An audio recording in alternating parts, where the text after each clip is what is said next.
지금 우리 DA를 사실 뭐 지난 시간에도 얘기를 했지만 데이터 포랑면 분석이라는 기법을 사용하는 이유는 다별량 분석입니다. 우리가 평가하고자 하는 여러 개의 집단이 있고 이 각각의 집단의 투입과 산출 변수들이 여러 개가 있을 경우에 이게 어떤 사람의 직관이라든가 또는 기존의 방법으로는 정량적인 그 비교 평가가 어렵기 때문에 DA라고 하는 정수 리니어 프로그래밍에 기반을 둔 방법론을 이용을 해서 그런 다양한 집단들을 동일한 잣대로 합리적인 평가, 상대 평가를 하기 위한 방법이라고 계속 얘기를 해왔고요. 그래서 지난 시간에는 우리 간단하게 여러분들이 사실은 직관으로도 아니면 굳이 DA를 사용하지 않아도 되는 그런 간단한 데이터들에 대해서 우선 알아보고 그 다음에 이렇게 이제 두 개의 입력과 투입과 하나의 산출, 그 다음에 하나의 투입과 두 개의 산출의 경우에 그려질 수 있는 그래프의 형상도 달라지게 되고, 하지만 우리가 문제를 정의함에 있어서 어느 정도의 일관성은 여러분들이 파악을 했을 것이라고 생각을 합니다. 그래서 오늘은 이제 조금 더 우리가 눈으로 보이는 부분에서 확장을 해서 조금 더 일반화에 가까운 내용을 좀 알아보도록 하고요. 그래서 CCR입니다. 오늘 얘기할 내용은. 자, 여기에 상대되는 내용으로는 BCC라고 하는 이코노미 오브 스케일을 고려하는 방법도 있다고 했는데 우리 강의에서는 간단히 컨스턴트 리턴 투 스케일에 대한 CCR만 알아볼 거고요. 이 CCR은 이걸 이제 제안한 세 사람의 머리 끝자를 딴 이름입니다. 이렇게 세 사람의 머리 글자를 꽤 오래됐죠. 1998년이면은 이미 뭐 한 40년 지금 가까이 40년이 넘었죠. 자, 그래서 DMU 우리가 DMU라고 하는 거는 Decision Making Unit이라고 얘기를 했고, 소위 평가의 대상이 되는 여러 가지 집단들을 얘기를 합니다. 그리고 거기에 이제 버추얼이라는 이름이 붙었는데 이건 버추얼이 가상이다라는 의미보다는 이렇게 그 투입에 대해서 가중치를 붙인 거예요. 가중치. 산출에 대해서도 가중치를 붙여가지고 우리 아마 여러분들 지난 시간에 호스피털에 대한 거 얘기를 하면서 뭐 의사와 간호사가 투입이고 산출이 환자, 그러니까 내원 환자와 외래 환자의 경우가 있을 때 이 각각의 DMU들의 투입에 대한 가중치, 산출에 대한 가중치를 어떻게 설정하냐에 따라서 최종적인 평가 우리가 뭐라 그러죠? 에피션시가 달라진다라고 했잖아요. 그러면 이 중에 어떤 에피션시를 선택을 할 것이냐라는 것에 대해서 결국은 이 지금 V1부터 VM 그 다음에 U1부터 US에 대한 것들은 DMU마다 달라집니다.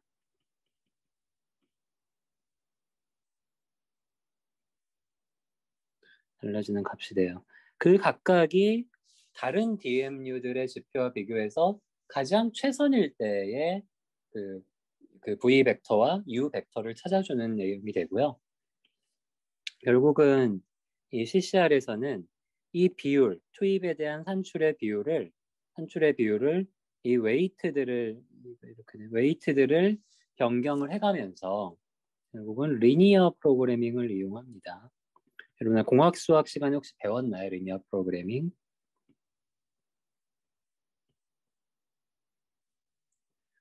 우리 리니어 프로그래밍 그러면 아주 간단히 지난 시간에도 했지만 이런 거죠. 뭐 이렇게 어떤 정해진 집합이 있을 때 예를 들어서 x 플러스 y의 최대 또는 최소가 얼마냐라고 할 때 이렇게 이제 선을 그어가면서 이 점일 때 여기에 절편이 최소가 된다, 최대가 된다 이런 거 했었잖아요.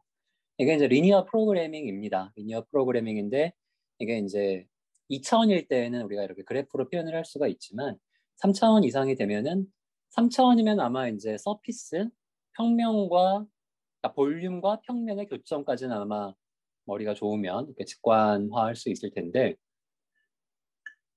그 이상이 되면 이제 벡터와 행렬의 문제가 되는 거죠. 그걸 일반화시켜서 리니어 프로그래밍이라고 부른다. 생각을 하면 되고요. 그래서 리니어 프로그래밍을 이용을 해서 이 버추얼 아웃풋 산출에 대한 투입의 비율을 맥시마이즈 하는 문제입니다. 왜냐하면 투입은 작을수록 좋고요. 거기에 대해서 산출은 많을수록 좋잖아요. 효율성이라고 하는 게. 그렇기 때문에 이 비율을 이제 최대화하는 문제가 됩니다. 자, 그러면 이제 데이터에 대해서 좀 살펴볼 텐데요. 자, 문제는 산출, 그러니까 투입과 산출에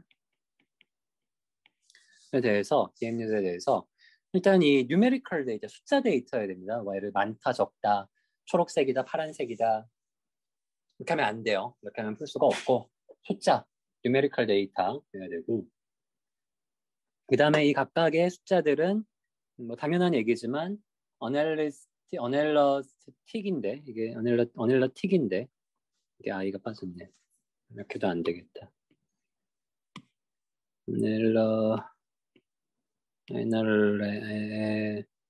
에널레틱 의미가 있어야 된다. 많을수록 좋다, 뭐 적을수록 좋다 이런 의미가 있어야 되는 거고 그 다음에 방금도 얘기했듯이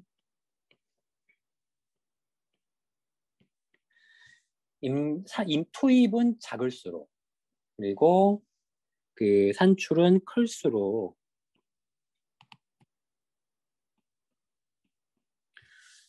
preferable하다, 더 좋다라는 얘기고요. 그 다음에 different input과 그 산출이 반드시 congruent하다. 이게 homogeneous할 필요는 없다라는 얘기입니다. 자, 그래서 우리가 이 문제를 일반화시키기 위해서 투입은 보통 이 D에서 M이라는 숫자, M개의 투입, M이라는 노테이션을 쓰고요. 그다음에 산출에 대해서는 S개 종류의 산출이 있다라고 하고 DMU에 대해서는 보통 N을 씁니다. 뭐 이게 반드시 그렇다라는 의미라기보다는 이렇게 이제 어느 정도 정형화되어 있다라고 보면 될 것 같아요. 그래서 우리가 투입에 대해서는 N개의 DMU에 대해서 각각이 M개의 그 투입 별량을 가지는, 그러니까 어떻게 이렇게 보면은 예를 두 번째 DMU에 대한 투입들이 X1부터 XM까지 있다는 얘기죠. 그러면 뒤에 붙는 노테이션, 여기에 이렇게 S, N이 붙는 거죠. 그래서 예를 들어서 X, 2, 3이라는 의미는 3번 DMU의 두 번째 투입 요소 이렇게 설명이 될 겁니다. 그래서 투입은 이런 X라는 매트릭스로 정의가 되고요. 마찬가지로 산출도 Y라는 걸 써서 각각의 N개의 DMU에 대해서 각각의 DMU마다 S개의 산출이 있다. 이렇게 보면은 다 있잖아요. 뒤에는 두 번째 DMU에 대해서 1번부터 S번까지의 산출이 있다. 이렇게 쓰면 안 되겠네요. X는. 그러면 Y가 S가 아니네. 이게 M이죠. M. Y가 SN 해가지고 예를 들어서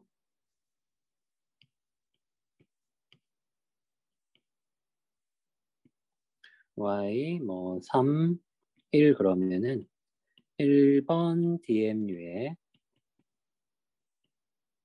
세 번째 산출량 이렇게 표현이 될 겁니다. 잘 볼 수 있겠죠. 그래서 앞에 있는 게 인풋 데이터, 인풋 매트릭스, 뒤에가 아웃풋 매트릭스가 됩니다. 이렇게 되죠. 얼굴이 갑자기.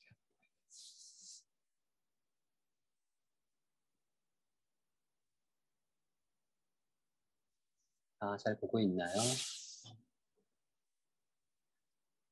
자, 이제 이렇게 투입과 산출을 정의를 했고요. 그 다음에 이제 본격적으로 CCR에 대한 정의에 들어가 보도록 합시다. 자, 주어진 입력과 산출 데이터에 대해서 n개의 DMU죠. n개에 대해서.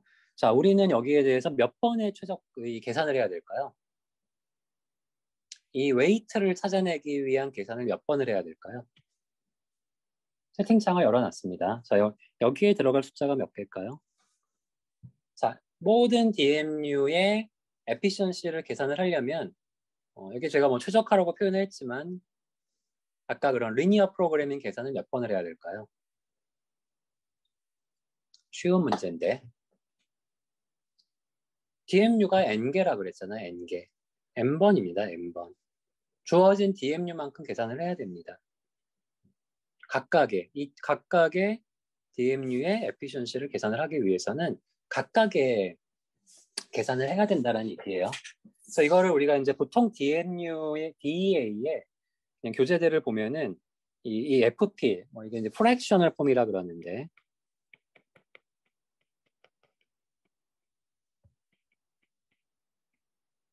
프랙셔널 폼, 여기서는 P라고 붙인 건 이게 프로그램이라는 건데요. 여기서 이 5 붙어 있는 5는 1번부터 n개 중에 하나라는 얘기입니다. 하나.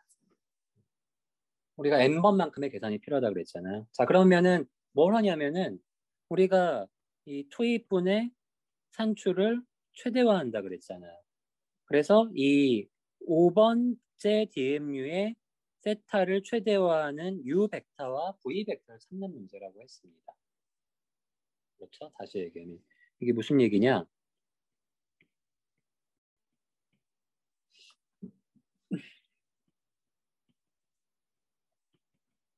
오젝티브는 find UI들과 VI들 어떻게 하는 이런 것들이 those maximize 세타를 maximize 하는 그런 V 벡터와 U 벡터를 찾는 문제입니다. 자, 그리고 여기에 대해서 조건이 이거 지우고 왔어야 되는데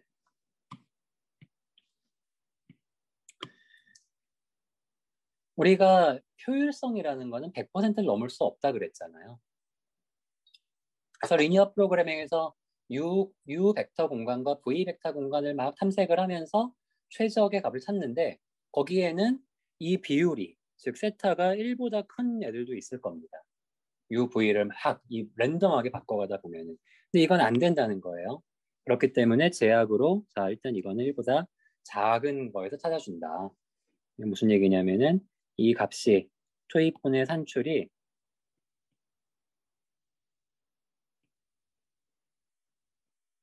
exceed 1을 넘으면 안 된다. 뭐에 대해서? 모든 DMU에 대해서.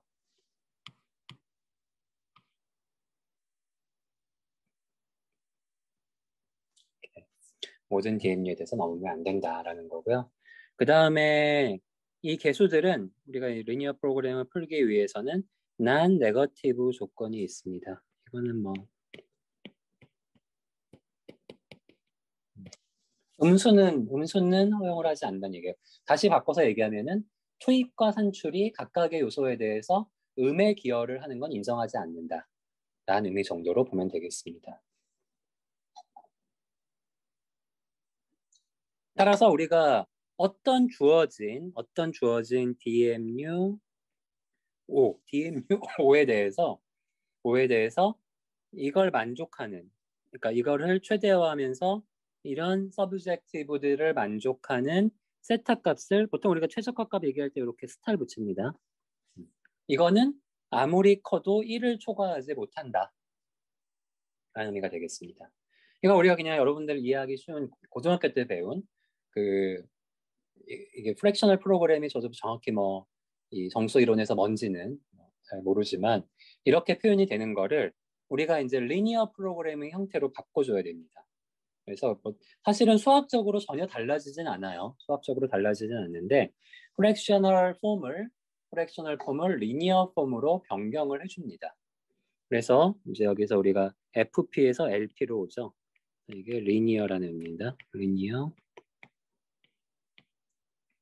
마찬가지로 DMU5에 대해서 모든 1부터 n의 DMU 중에 하나인 5에 대해서 찾아줘야 되고 앞에서 했던 U, V 대신에 뮤와 이거 뭐라 풋사이라 그러나요? 풋사이? 잠깐만. 그리크 문자 잠시만요. 이거 좀 찾아봐요. 풋사이 맞나요?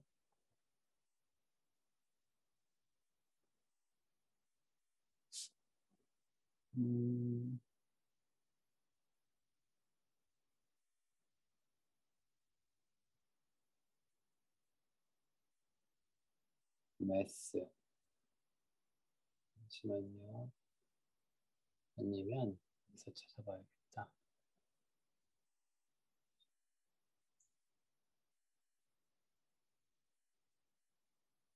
이게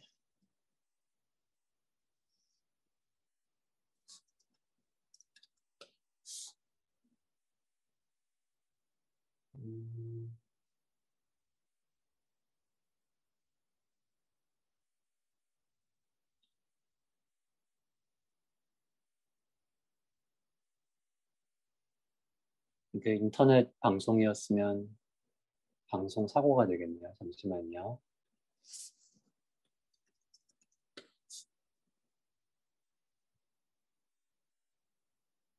여기 있네. 자, 좀 미리 찾아놨어야 되는데 죄송합니다.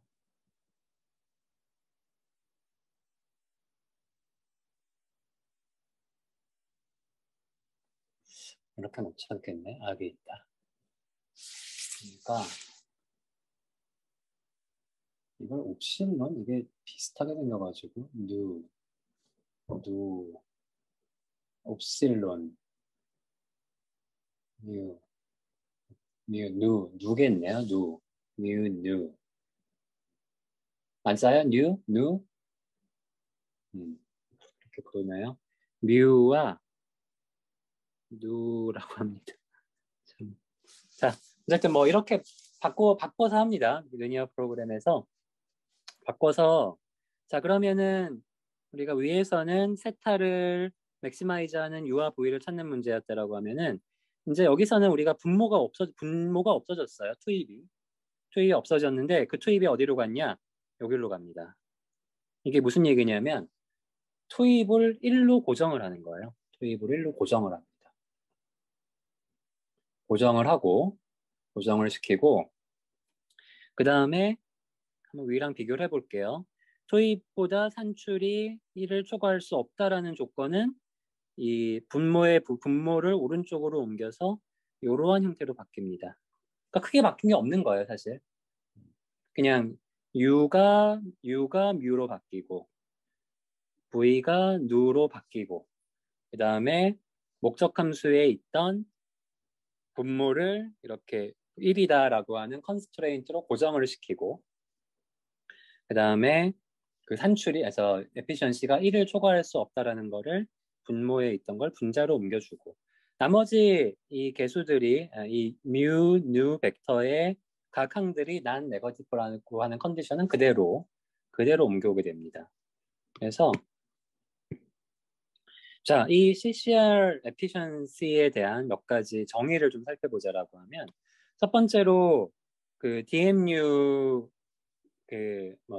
어떤 DMU가 여기서 얘기하는 DMU가 CCR 에피션트하다라는 거는 효율성을 가진다라고 하는 거는 이 세타 스타 즉이 맥시마이즈 된 값이 1인 경우에 에피션트하다라고 얘기를 합니다. 그리고 여기도 하나 빠졌네요. 잠시만. 뮤 누가 되거나 또는 이렇게 되겠죠. 반드시 그 최소한 하나의 어떤 DMU에 대해서는 그게 UV든 뮤 뉴든 하나의 옵티말을 개런티하는 값이 반드시 하나 존재한다. 수학의 뭐 증명, 그 다음에 공부할 때 많이 나오는 표현이죠. 그 다음에 이게 이제 1이 아니라면은 1이 아닌 DMU들은 다 inefficient하다. 라는 그런 우리 CCR 효율성에 대한 정의를 할 수가 있게 됩니다. 자, 이제 이 optimal weight에 대한 의미를 좀 찾아보자라고 하면은 뭐 알아본다라고 굉장히 심플합니다. 이거는 복잡하진 않고요. 우리가 위에 있던 지금 리니어 프로그래밍 형태로 적어준 이 부분을 이 non negative와 그다음에 그러니까 constraint를 제외하고 이거를 하나의 수식으로 표현을 하면은 지금 이렇게 되는데요. 이게 무슨 얘기냐면 자, maximize 어떤 DMU with to DMU 5에 대해서 그 DMU에 대해서 가장 favorable하게 봤을 때 그 DMU가 가질 수 있는 최대화된 효율성은 각각의 투입과 산출 인자의 이 U와 V 또는 뮤와 누들 중에 얘를 maximize를 보장하는 값들이 곱해진 거랑 얘기해요. 그러니까 예를 들어서 이렇게 되겠죠. 예를 들어서 우리가 세타 이게 되기 위해서는 이렇게 될 거 아니에요. x1부터 여기가 x가 아니지. x1 자꾸 x1이라 그러네.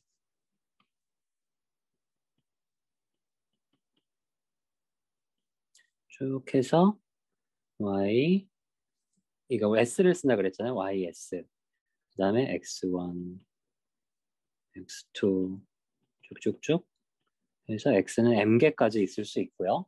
이렇게 됐을 때 여기에 우리가 이 개수들이 붙는 u와 v가 붙는다고 했잖아요. u들도 마찬가지로 1번부터 s까지 붙고 v도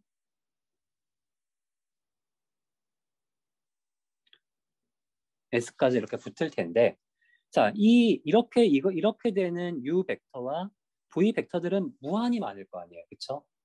그리고 그 모든 케이스들에 대해서 사실 이 세타는 다 달라지게 될 겁니다.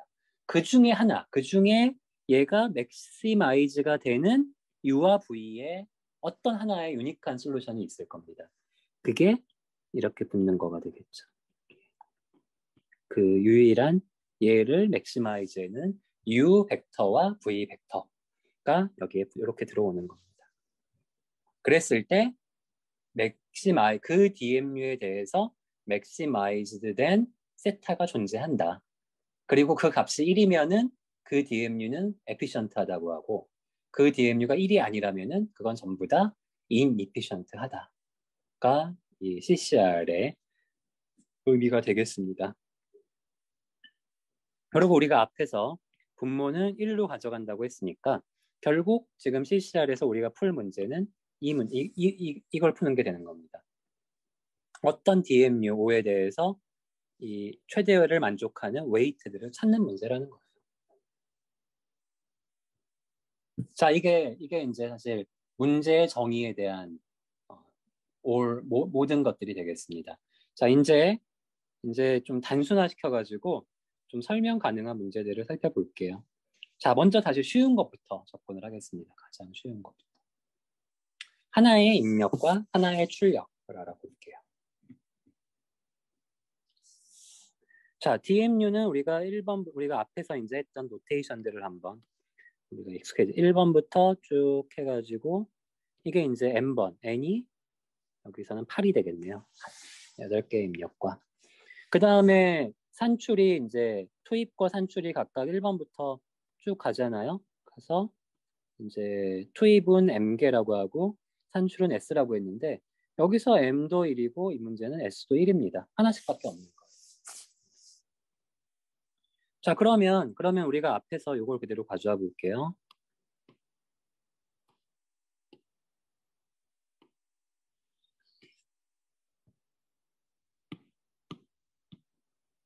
자, 가져와서 자, 이제 이걸 지우고 자, 이거를 맥시마이즈 하는 거를 우리가 찾아야 될 텐데요. 얘를 맥시마이즈 하는 걸 찾아야 되는데 여기서 이거의 의미는 우리가 원래 오리지널의 의미는 u1, y1, 0 플러스 u2, y2, 0 플러스 쭉 해서 u, s, y, s, 0 이거잖아요. 이 값이잖아요. 근데 s가 1이에요. 1. s가 하나밖에 없어.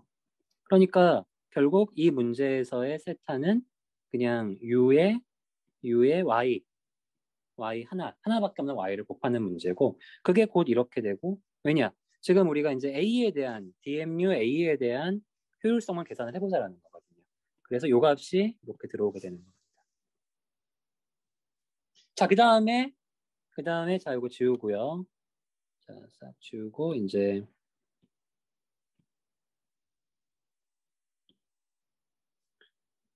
서브젝트를 가져와 볼게요. 서브젝트 뭐였냐면 이 부분이었죠.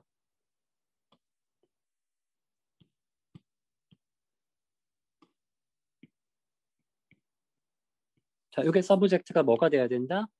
1로 하는 거잖아요.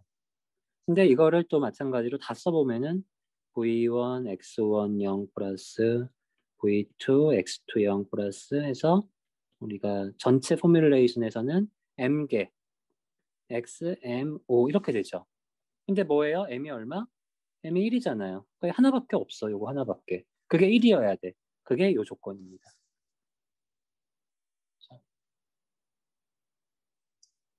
맞잖아요. 지금 x2가 여기 오고 v1 이게 v1이죠. 사실 v1 그게 1이어야 된다가 첫 번째 컨스트레인트가 되는 거고요. 자, 그 다음에 이제 이 조건 자, 이건 다 지워봅시다. 보니까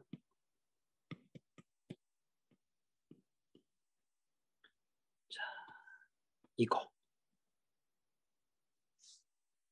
근데 이거는 조금 더 보면 아이고 자, 이거는 모든 DMU들에 대해서 해주는 거예요. 이 조건에 의해서 이 해당 DMU의 효율성이 다른 DMU들과의 서로 상대적인 것이 어느 정도인지를 이 컨스트레인트에 의해서 반영이 되게 되는 거죠. 이걸 한번 적어 볼게요. 아니 그냥 붙여놓고 볼게요. 자, 이렇게 좀 갖다 놓고 얘를 색깔을 이렇게 바꿔서 좀 보이게 합시다. 자, 이게 지금 빨간색으로 보이는 부분이 다시 여러분들 여기에 집중. 이거 하고 있는 거. A의 효율성만 찾는 거예요. 먼저. 우리 지금 하고 있는 거는 그래서 A에 대해서 목적 함수도 정하고 그다음에 첫 번째 제약도 나왔고요. 나머지 제약, 이 제약을 하고 싶어요. 근데 보니까 얘는 이 제약은 1번부터 n개. 우리가 n이 아까 얼마라 그랬어요? n이 8이잖아요. 8번을 해줘야 돼요. 8번. 즉, 이 식에서 봤을 때는 각각의 J를 1부터 n까지 바꿔주면서 이 부등식을 써줘야 되는 겁니다. 제가 잠시 여러분들 시간을 줄 테니까 한번 요 식이 어떻게 나오는지 한번 이 테이블하고 요 지금 빨간색하고 잠깐 한번 살펴보세요. 지금 자 요거 제가 지금 칠하고 있죠. 요게 어떻게 나왔는지 20초 드리겠습니다. 20초.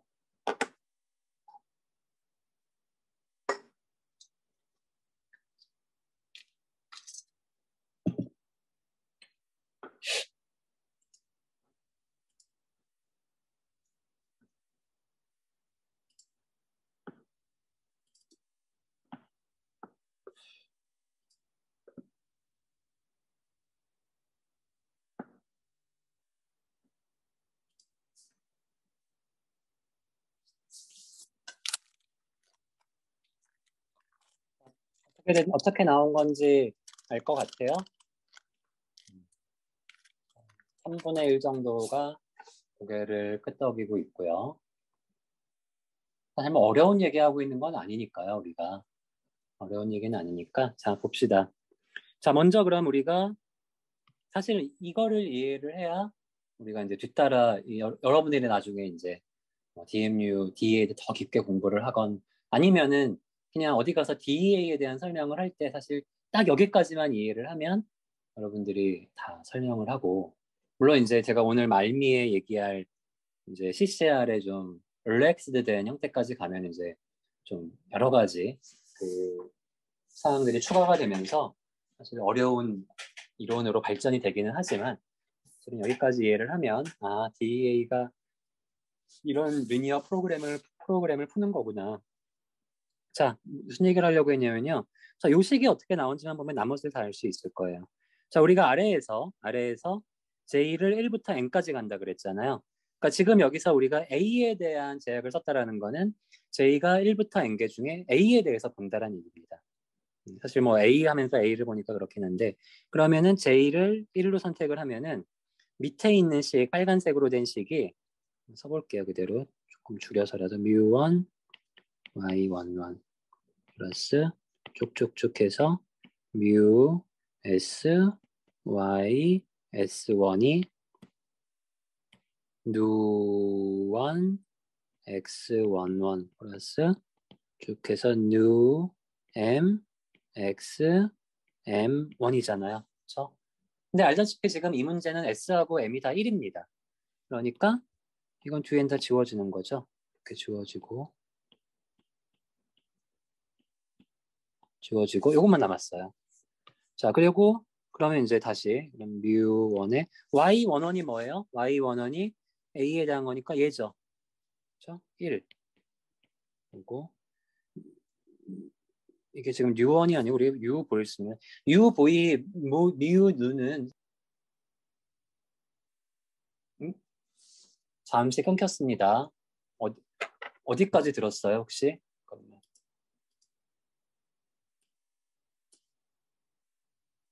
혹시 어디까지 들었나요? 저한테. 지금 거의 요거까지 들었나요? 요거까지는? 거의 아, 끊긴지 모를 정도로 안 끊겼습니다. 아, 이게 항상 요즘에 이 줌이 잠시 한 몇 초 딱 끊겼다 하고 그러네요. 어쨌든.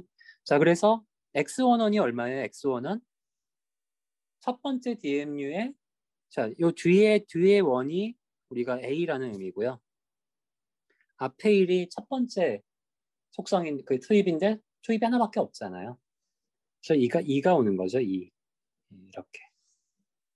그렇게 해서 만들어집니다. 첫 번째 제약식이. 같은 방식으로 B에 대해서 C에 대해서 쭉쭉 해서 H까지 만들면은 지금 이런 부등식이 나오는 거예요. 이렇게 나옵니다. 자, 그리고 모든 제약들은 다 non-negative라고 얘기를 했고요. 자, 그러면 지금 이 문제는 제가 준비는 하지 않았지만 여러분들 그 조금만 고생을 하면은 풀 수 있는 문제예요. 무슨 얘기냐면 UV인데 VU인가?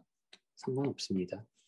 여기에 대해서 자, 그, 그, 자, 먼저 V는 2분의 1이라는 게 있고요. V는 뭐 이렇게 있으면은 2분의 1이라는 자, 요 제약이 하나가 있고요. 그 다음에 나머지 뭐 사실은 이 V 값을 이 문제는 그래프 그릴 것도 없이 V 값을 다 여기에 대입을 해주면 쭉 해가지고 나머지 대입을 해주면 U가 얼마보다 작다라는 게 나오고 그 중에 교집합이 나올 겁니다. 그래서 거기로부터 U와 V의 가장 최저값 둘 다 0.5가 나오고요. 두 개가 0.5일 때 가장 맥시마이즈드 된 세타가 0.5라는 걸 알 수가 있겠죠. 그러니까 지금 투입 산출이 하나인 경우에 굉장히 스트레이트 포워드하게 바로 계산이 됩니다. 마찬가지로 이런 방식으로 B에 대해서도 할 수 있고요.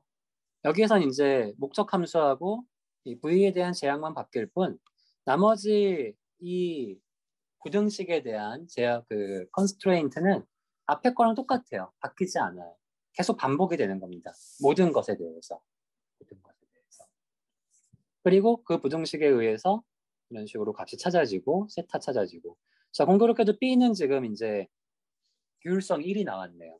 우리가 이건 얼핏 여기 봐서도 인풋분의 아웃풋을 해보면은 B가 1로 가장 크다는 걸 알 수 있어요. 나머지는 전부 다 1이 안 되는데. 자, 이게 이제 이 리니어 프로그래밍 형태를 가지고 풀어도 사실은 굉장히 쉬운 문제를 어렵게 풀고 있는 거긴 하지만 이 CCR 방법의 흐름을 파악하는 데에는 전혀 문제가 없습니다. 그리고 이제 이 문제는 이렇게 됩니다. 이렇게 해서 똑같은 방식을 하면은 그래서 우리가 8번 계산을 해야 됩니다. 8번. 각각에 대해서 효율성 우리가 지금 A하고 B를 봤고요. 나머지도 동일한 방식으로 찾을 수가 있고 당연한 얘기지만 이거는 그 1인 게 B 하나밖에 없기 때문에 1이 아닌 나머지 레퍼런스 셋들은 전부 다 B가 들어갈 수밖에 없습니다. 사실은 엄밀히는 여기는 없는 거예요. 여기는 레퍼런스 셋은 없습니다. 그리고 이걸 우리가 여기 찍어보면은 사실은 지난 시간에 우리가 챕터 1에서 했던 곳으로 돌아가죠. 똑같죠. 그냥 이렇게 레그레션과 D를 통해서 비교할 수 있는 결과를 그대로 다시 보는 겁니다. 다만 이번에는 CCR이라고 하는 문제 그 포뮬레이션에 대한 리니어 프로그래밍 형식으로 풀어본 거예요. 자, 그럼 이번에는 조금 더 같은 방식으로 2 input, 1 output에 대한 문제도 똑같이 다뤄보도록 하겠습니다. 사실 여러분들 이제는 봐도 그냥 할 수 있을 거예요. 반복되는 내용이기 때문에. 다만 투입이 이제 하나가 더 늘어난 거죠. 그래서 투입이 하나가 더 늘어난 것밖에 없습니다. 자, 보도록 할게요. 어떻게 보면 사실 이 문제가 여러분들한테는 가장 고등학교 때 배웠던 우리 부등식과 뭐 x 더하기 y의 최대값이 얼마야, 최소값이 얼마야 하는 것과 가장 이제 유사한 형태의 문제라고 볼 수가 있겠네요.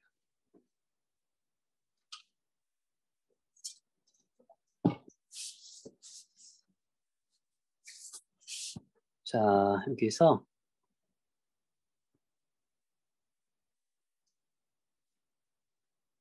사실은 요거를 그대로 가져와도 상관이 없겠죠.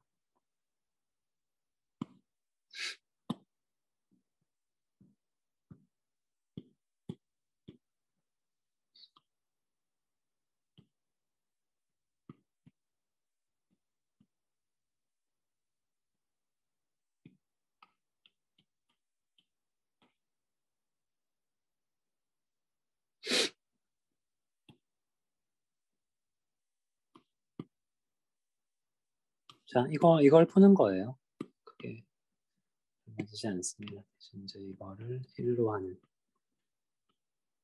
이거를 풀어주는 겁니다. 푸는데 이제 요렇게 되는 거죠. 이거 맥시마이즈 해보자.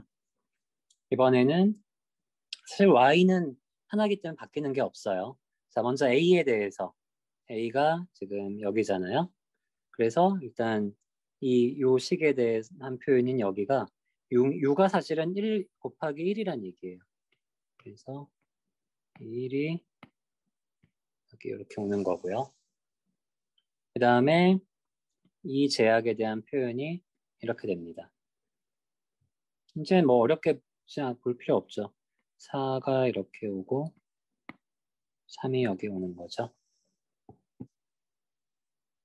이게 1이 돼야 된다 라는 것과 함께 나머지는 우리 아까 빨간색으로 봤던 거 혹시 표현하자면 여기 이거를 모든 DMU들에 대해서 부등식을 만들어 준다 라는 의미고요. 그게 지금 이제 여기 지금 A부터 B, C, D, E, F에 대한 식이 나옵니다. 그리고 이거를 우리가 UV 평면에 여러분들이 풀기 좋게 표현을 해주면은 이렇게 바뀌게 되고요. 그냥 산수한 거예요, 산수. 여러분들 이해하기 쉽게 UV를 그냥 YX로만 바꿨습니다. U를 Y, V를 X로 본다고 할 때. 고등학교 수학 생각하자는 거예요. 그래서 여기서 Y를 최대화 해보자는 거고요. 그래서 여기서 4, X 플러스 3, Y는 1이다. 그래서 우리가 자 이거를 이제 어떻게 볼까요? 이거를 여러분들이 제가 알기로 그 공학 수학 시간에 리니어 프로그래밍 배우는 걸로 알고 있는데 혹시 배웠나요? 제가 공학 수학에 들어가 있는 것 같아서 따로 그 설명은 추가를 안 했는데 자 여러분들 이거 풀 수 있다고 제가 가정을 하겠습니다. 그냥 지금 이 평면에서 이렇게 만들어지는 XY상의 평면에서 U가 최대가 되는 값을 찾는 거잖아요. 그때의 V와 V1, 2, 왜 이게 두 개인 이유는 알겠죠? 지금 이 X1, X2가 두 개이기 때문에 그렇습니다. 그럴 때 각각의 값이 이 세타를 최대화시키기 위한 각각의 개수들이 얼마가 되느냐. 요건 제가 그럼 숙제로 남겨놔 볼게요. 여러분들 요 부등식과 제압 조건 가지고 한번 요 수업 시간 마치고 한번 손으로 계산만 해보세요. 고등학교 때 배웠던 걸로 충분히 할 수가 있을 겁니다. 자, 중요한 거는 이제 이게 우리 그래프상에서 어떻게 나타나는지를 잠시 보면은 미리 그려놓은 걸 그냥 사용을 하겠습니다. 지금 여기에 지금 요식들 있잖아요.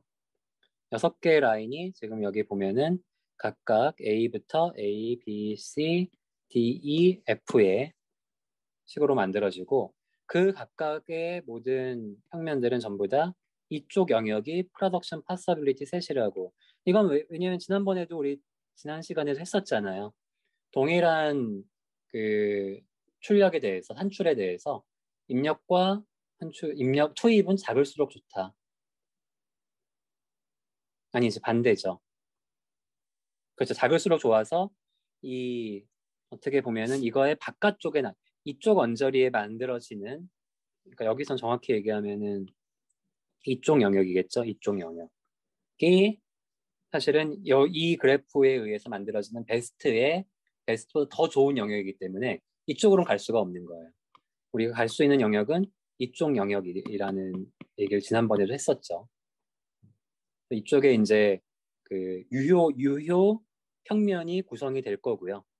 유효 평면이 구성이 되면서 우리가 최대화 시키고자 하는 세타 값에 대한 U와 그 V의 값들을 찾을 수가 V1과 V2의 값을 찾을 수 있고 그에 의해서 U의 값도 정해지게 될 겁니다. 자, 같은 방식으로 이번에는 D에 대해서도 할 수 있는데 이거는 미리 적어놓은 걸 보여만 드릴게요. 자, 우리가 앞에서도 얘기했듯이 이제 이게 바뀌진 않습니다.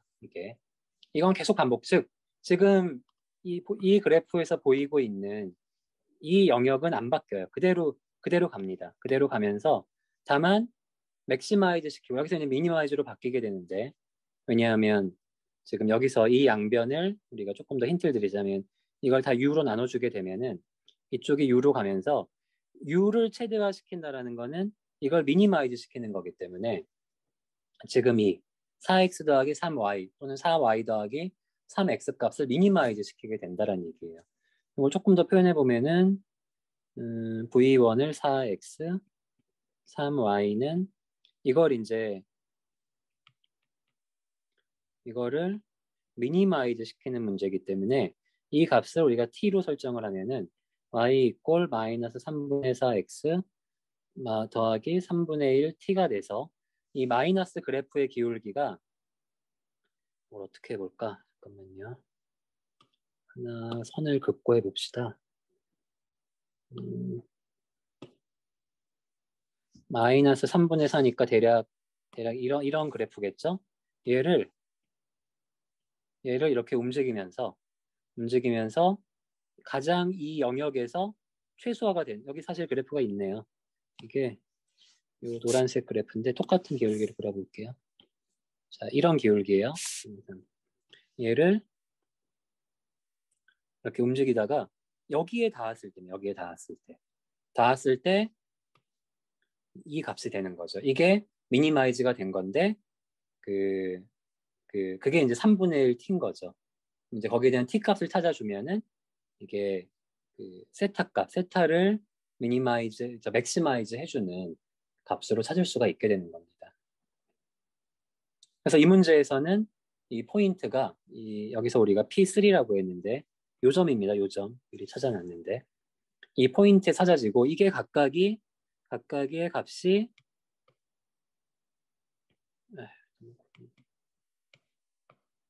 V1과 V2 근데 이게 맥시마이즈를 했기 때문에 여기 스타가 붙을 겁니다.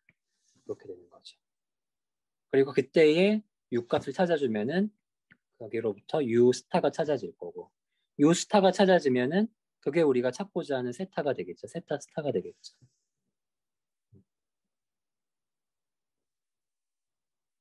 그래서 이 문제에서는 솔루션은 우리가 주어진 값들 중에 여기서 P3 이 포인트에 의해서 찾아지고요. 그게 D와 E의 인터섹션이 되는 거예요. 그럼 우리가 지난 시간에 했던 것처럼 이 DMU에 대한 우리가 DMU 지금 D를 보고 있죠. DMU D에 대한 레퍼런스 셋이 각각 DMU D와 DMU E가 된다라는 것도 자연스럽게 파악을 할 수가 있습니다. 그래서 이게 우리가 지오메트리컬 포인트로부터 이 A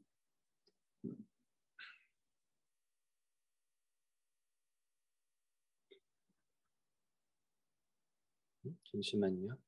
거꾸로 한것 같은데. 지금 계속 우리가 A를 풀고 있는 거예요. A. 이게 잘못됐네요. 이게 아닙니다. A를 푸는데 그 A의 레퍼런스 셋이 D와 E로 구성이 된다. 레퍼런스 셋 A가 D와 E가 된다라는 거를 지오메트릭 평면에서 확인을 할 수가 있었습니다. 자, 그렇게 해서 이제 U까지 우리가 찾을 수 있다라고 한 거고요. 같은 방식으로 D에 대해서도 할 수가 있는데 제가 요거를 여러분들한테 뭐 제출하는 숙제는 아니고요. 요 화면을 그대로 줄 테니까 제가 잠시 주겠습니다. 이건 제가 비디오로 올리면 아마 여러분들이 확인을 할 수 있을 거예요. 이 문제는 여러분들이 한번 손으로 직접 풀어보세요. D에 대한 세타의 맥시마이즈된 값과 세타가 맥시마이즈 얼마가 되고 그때 V1, V2와 U가 이제 여기 스타가 붙겠죠. 이 스타 값들이 얼마가 나오는지를 직접 한번 계산을 해보길 바랍니다. D에 대해서.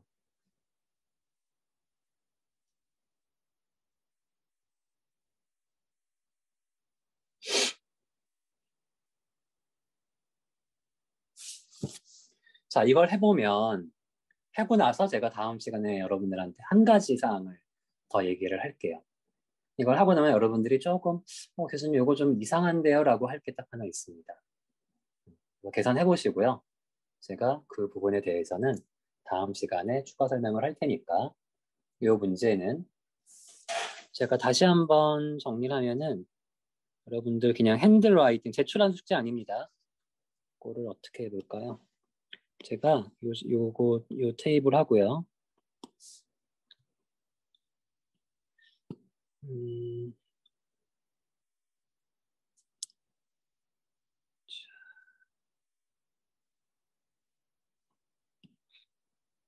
이거를 여러분들이 지금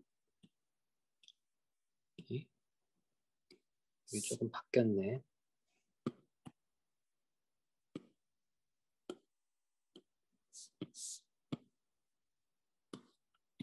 핸들라이 여러분들이 그냥 어사이먼트는 아니에요. 숙제는 아니고 여러분들이 오늘 지금 배운 방식으로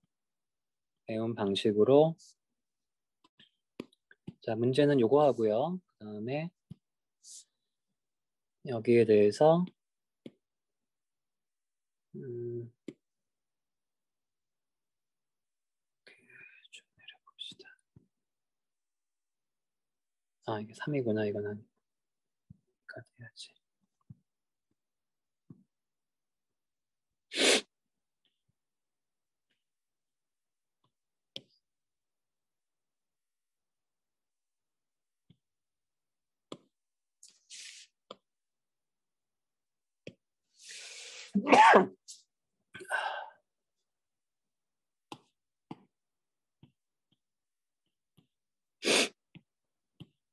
자, 뭐 나중에 비디오 따로 안 볼 사람들은 지금 이 화면을 캡처해 놓으면 됩니다. 자, 요거 그냥 한번 풀어보는 걸 연습으로 하죠. 하고 해보면은 여러분들이 D에 대해서는 값은 구해지는데 요거 잘 이해가 안 되는데요 하는 게 있을 거예요. 그걸 제가 다음 주 우리 조교 실습 시간 한 5분 앞에 한 5분만 하려를 해가지고 마지막으로 요거에 대한 설명을 추가하도록 하겠습니다. 캡처했어요? 시간 많이 끌지 말고 요거 수업 마치면 한 10분만 시간 내가지고 풀어보세요. 어려운 거 아닙니다. 자, 그럼 다시 2번으로 돌아와서 자, 오늘 2장은 여기까지입니다. 2장은 여기까지고 제가 이제 3장을 좀 고민을 많이 했는데요. 3장부터는 3장은 이렇게 합시다. 3장은 이제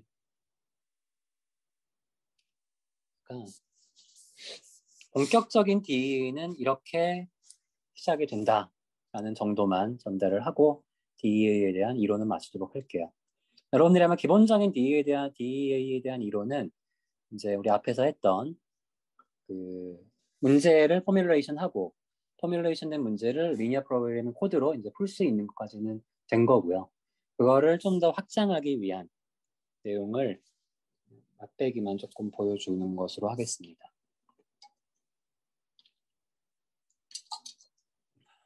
그래서 이 부분은 제가 별도로 이렇게 많은 필기는 하지 않을 거고요. 아까 너무 디테일하게 들어가지는 않도록 하겠습니다. 자, 우리가 본격적인 CCR, 그러니까 좀 더 이제 커머셜 코드라 그러죠. 커머셜 프로그램에 탑재되어 있는 우리가 앞에서 풀었던 거는 한 가지 제약이 있었습니다. 제로 데이터를 고려하지 못합니다. 안타깝게도. 네, 제로 데이터를 고려하려면 투입이나 산출에 제로가 반영될 수 있게 하기 위해서는 기존의 파저티브 데이터셋을 릴렉세이션 시켜야 돼요. 세미 파저티브 데이터셋으로 릴렉세이션 시켜야 됩니다. 그렇게 하기 위해서 프로덕션 파서빌리티 셋에 뭐가 있어야 되냐면 이건 그 전에 이 장에서는 CCR 모델은 주어진 아웃풋을 만족을 시키면서 인풋을 미니마이즈하는 즉 인풋 오리엔티드 된 방식으로 먼저 접근을 하고요. 이것의 의미는 반대도 있어요. 아웃풋 오리엔티드도 있는데 아웃풋 오리엔티드는 지금 이 문장의 반대입니다. Maximize output by maintaining the current input level 이렇게 됩니다. 그게 이제 이 표현이 되는 거고요. 자, 기본적으로 우리가 앞에서 했던 것처럼 이 n개의 DMU라는 것과 그 다음에 이제 투입을 여기부터 이제 x, y 벡터로 표시를 하고요. 여기에서 이 xj를 인풋 벡터, y를 아웃풋 벡터로 이제 좀 더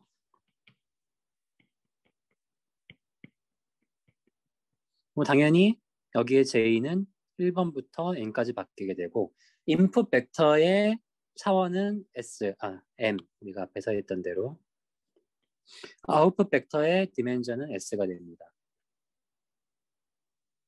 그리고 방금 얘기했던 파저티브 데이터 어썸션이 세미 파저티브하게 된다는 것은 최소한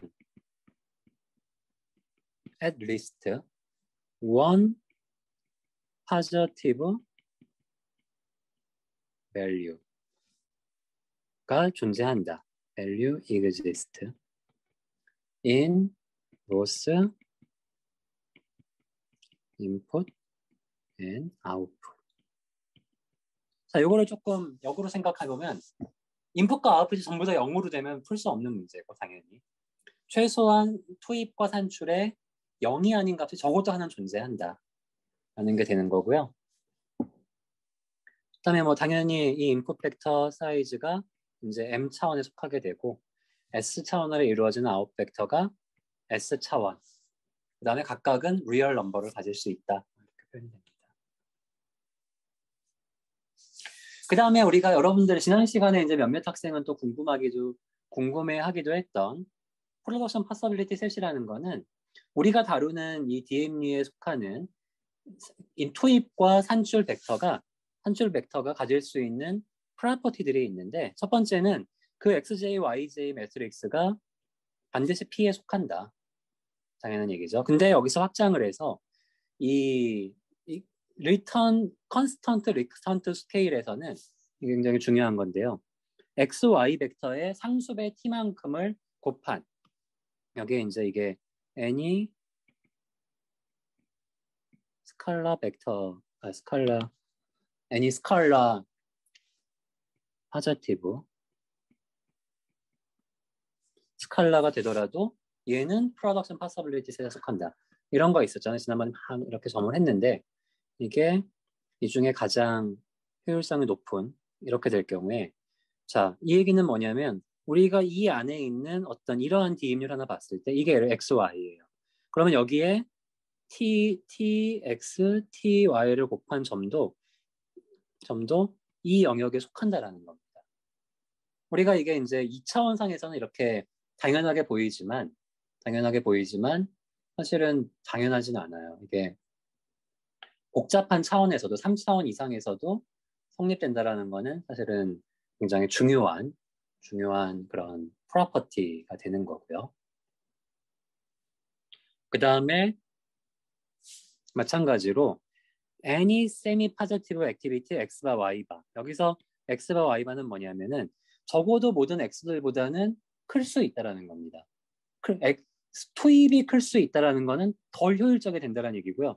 산출이 마찬가지로 고정된 x에서 y가 더 커질 수 있다라는 거는 커질 수 없다라는 거는 더 효율적이 될 수는 없다라는 거예요. 즉 이게 사실은 이 문제의 핵심이기도 한데,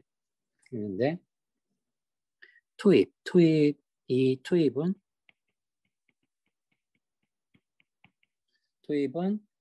더 클 수 있고, 그러니까 거꾸로 얘기하면 더 클 수 있고, 즉 이 x반은 조금 표현을 하자면은 어떤 익세스가 되는 양이 더해질 수 있다라는 겁니다. 마찬가지로 y바가 y보다 작다라는 건 산출은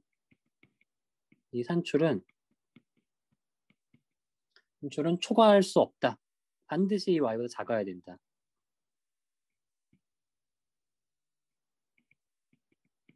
커질 수 없다.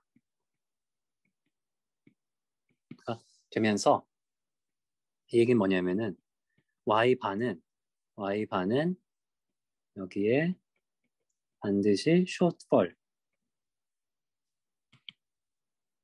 y보다 떨어지는. 그래서 이제 우리가 나중에 이게 슬랙이라는 별량으로 들어가게 되는데, 이 익세스와 숏폴의 합을 최소화시키는 문제가 되는 겁니다. 이걸 리니어 프로그래밍 관점으로 보았을 때 이 두 가지, 더 클 수 있는 양과 더 초과할 수 없는 숏폴의 합을 미니마이즈 시키는 문제라고 볼 수가 있어요. 그렇기 때문에 이 any sub semi-positive linear combination은 P에 다시 속해진다 라는 거는 우리가 앞에서 얘기한 프로퍼티의 더 확장판이 되겠죠. 자, 그래서 거의 다 제가 오늘 얘기를 하고자 하는 건 거의 다 왔습니다. 자, 우리가 앞에서 얘기했던 리니어 프로그래밍 형태가 다시 등장을 했습니다. 리니어 프로그래밍 형태가 다시 등장을 했는데, 이게 지금 우리가 얘기하고 있는 이 excessive quantity와 shortfall quantity를 고려하기 위한 형태로 바꿔치기를 하게 돼요. 자, 이거를 리니어 프로그래밍을 조금 더 고급스럽게 표현을 하면은 이런 벡터 형태로 표현이 되는데, 조금 설명을 하면 일단 우선 이걸 맥시마이즈 하는 문제고요. 여기 보면은 U는 벡터입니다. U, S까지는 벡터고요. Y도 컬럼이에요. Y10, YS 이렇게 만들어지는 벡터가 되고요. 그다음에 vx도 마찬가지로 v도 얘도 위와 마찬가지로 로우 벡터가 되고 x0는 지금 우리가 y에 대해서 썼던 것처럼 컬럼 벡터가 됩니다. 제가 이게 이제 그 책에 우리가 교재를 보면 이제 벡터는 보통 뭐 행렬 같으면 바를 붙이거나 벡터 같으면은 볼드체를 쓰잖아요. 볼드체를 별도로 쓸 수 없어가지고 잘 드러나진 않는데 어쨌든 벡터입니다. 벡터. 그 다음에 그럼 이건 무슨 의미냐? 이거는 이 식을 벡터화 시킨 거예요. 이렇게. 마찬가지로 지금 이 식을 모든 n에 대해서 표현을 한 게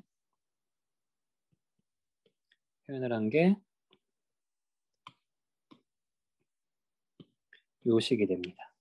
여기서 마찬가지로 u하고 v는 전부 다 로우 벡터고요. 여기 있는 x와 y는 매트릭스가 되겠죠. 매트릭스. 각각 mn, 그다음에 sn짜리. 자, 우리가 앞에서 xy 했었죠. xy를 다시 한번 까먹은 학생도 있을 테니까 우리가 오늘 강의 시작할 때 xy 이렇게 얘기했잖아요. 이 매트릭스가 이제는 그대로 식에 들어가는 겁니다.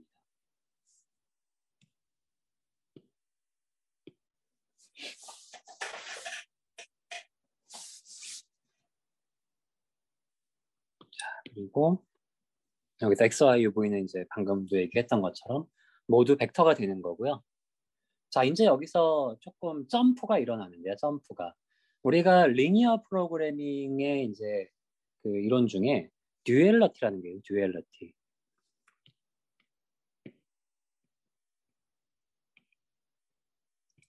사실은 이게 이제 뭐 이퀄러티라고 상등성입니다. 상등성. 서로 같은 표현이 달라지는 걸 듀얼러티라 그러는데 지금 이렇게 작성된 문제를 지금 우리가 앞에서는 u와 v를 찾는 거잖아요. 그렇죠? 세타를 맥시마이즈 시키기 위한 u와 v를 찾는 문제를 좀 바꿔줍니다. 세타와 람다를 찾는 문제로 바꿔줍니다. 그래서 이 세타가 여기에서 real variable이 되고요. 람다는 non-negative 벡터가 됩니다. non-negative 우리가 t가 붙어 있기 때문에 컬럼 벡터가 돼요. 컬럼 벡터가 됩니다.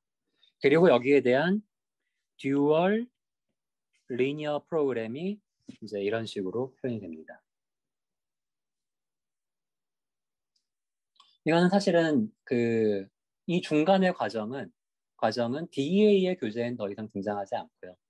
리니어 프로그래밍에서 나오는 얘기를 우리가 UV를 세타와 람다로 치환하면서 문제의 형태가 바뀌게 되는 걸 나타내고 있고요.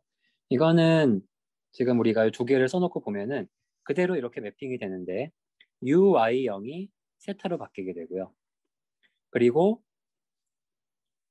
VX가 1이라고 하는 조건이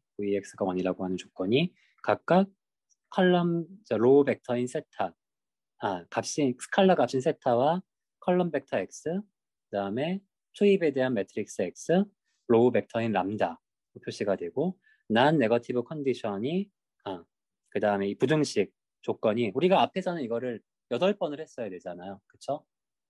저기 n번만큼 해야 되는 게 이제 듀얼 리니어 프로그래밍으로 오면서는 하나의 벡터식으로 표현이 되고 그다음에 난 네거티브도 토익과 산출에 대한 별도가 아니고 람다 자체가 0보다 커지는 조건으로 바뀌게 됩니다.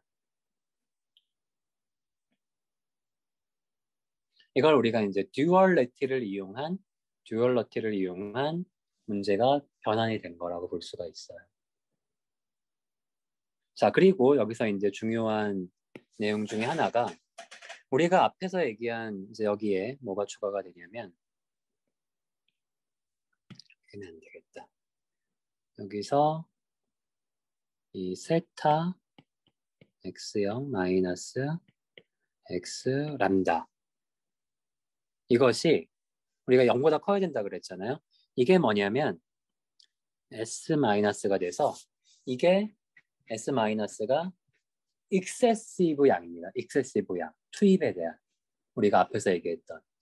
그 다음에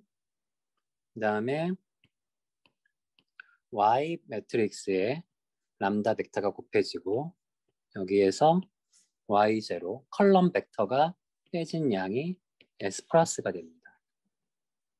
그래서 이 우리의 문제는 세타를 미니마이즈 하는 문제에 더해서 이 두 개의 합, 즉 이걸 어떻게 표현이 되냐면 여기에 각각 우리가 2라는 벡터가 S 마이너스 곱해지고 그다음에 똑같이 이 S 플러스 이것을 미니마이즈 해주는 문제가 반대로 했네요. 맥시마이즈 해주는 문제로 변경이 됩니다.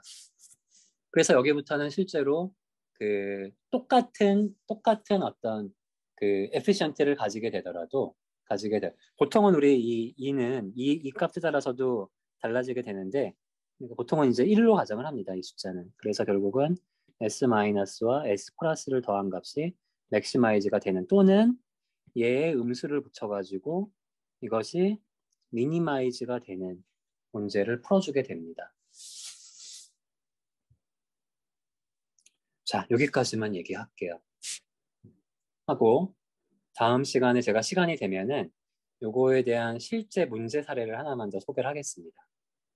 오늘은 일단 우리가 이런 리니어 프로그램 형태까지 이해를 하고 그 다음에 실제 상용 커머셜 코드에서는 매트릭스화된 연산을 위해서 이런 리니어 프로그램 문제의 듀얼러티 성질을 이용을 해서 매트릭스 형태로 문제를 바꾼 다음에 그 과정에서 이제 액세시브한 밸류와 이게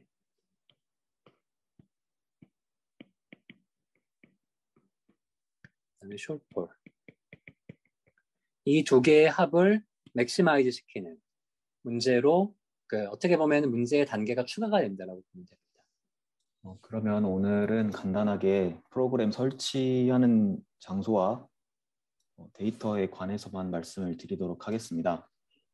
오늘 검색창에 이 프론티어 애널리스트라고 검색을 하시고요. 네, 다음 주 월요일 날은 설치가 진행돼 있다는 가정하에 바로 시작을 할 거니까 오늘 설치를 가급적이면 해주시기 바랍니다. 이 사이트 제일 위에 있는 프론티어 애널리스트라는 사이트에 접속하시면 다음과 같은 사이트가 뜹니다. 그래서 다운로드를 들어가시고 이 데모 버전의 프론티어 애널리스트를 누르시면 여기서 이 데모 버전 설치 파일을 클릭합니다. 이걸로 설치를 하시면 될 것 같습니다. 그리고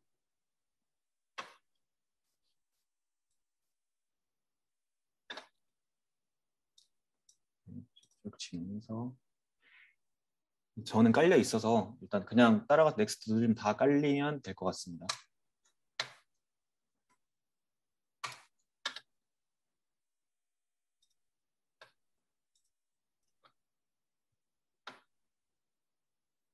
그다음에 프론티어 애널리스트를 여시면 다음과 같이 이제 뜨게 되는데요. 저희가 다음 주에 실습할 예제들은 사실 여기 이렇게 오픈 프로젝트에 누르면 여기 워크 스테이지 1, 2, 3으로 저희는 진행을 할 거고요. 오늘은 간단하게 인풋 데이터를 어떻게 여기다 받아오는지만 설명을 드리고 마치도록 하겠습니다. 이렇게 돼 있으면 여기서 뉴 프로젝트를 누릅니다. 예를 들면 저희가 엑셀 파일에서 어떤 데이터를 가져온다고 할 때는 이제 가장 간단한 방법으로 paste data from clipboard 이걸로 가져올 건데요.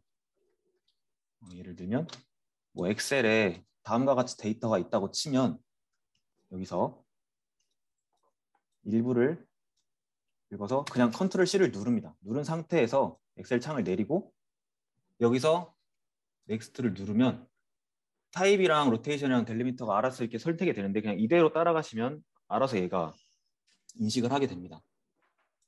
넥스트를 누르면 이렇게 받아온 걸 확인할 수가 있죠. 이게 아니고 만약에 뉴프렉트에서 직접 입력하고 싶다 하면 뉴 프로젝트를 눌러가지고 여기서 타입 인투 에디터에서 이런 식으로 이제 베리어블 네임이나 베리어블 다른 것들을 설정해서 데이터를 직접 입력할 수도 있습니다. 예를 들면 오늘 그냥 간단하게 일단 실행하는 방법을 보여드리면 여기서 아까 다시 프로젝트에서 클립보드 데이터가 들어왔죠. 여기서 이제 다음 주에 이제 하나하나 다 자세하게 말씀을 드릴 건데 혹시 호기심이 생기셔가지고 미리 해보실 분들은 여기서 그냥 애널리시스를 눌러서 애널리시스 나우를 들어가기 전에 DA 옵션에서 여러분들이 수업 시간에 배웠을 만한 맥시마이즈 인풋이나 맥시마이즈 아웃풋 설정하시고 미니마이즈 인풋이나 맥시마이즈 아웃풋 선택하시고 그다음에 이제 CCR 모드로 할 건지 BCC 모드로 할 건지 선택을 하시고 여기까지 하시고 일단 애널라이즈 나우를 누르면 대부분 원하는 결과가 나옵니다.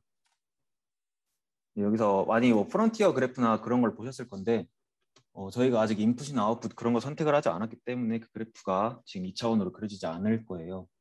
그래서 다음 주에는 좀 그래프 그리고 분석을 어떻게 진행하는지 좀 더 자세하게 말씀을 드리고 오늘은 이렇게 설치해서 이렇게 딱 준비만 해놓고 계시면 된다라고 말씀을 드리고 저는 들어가겠습니다.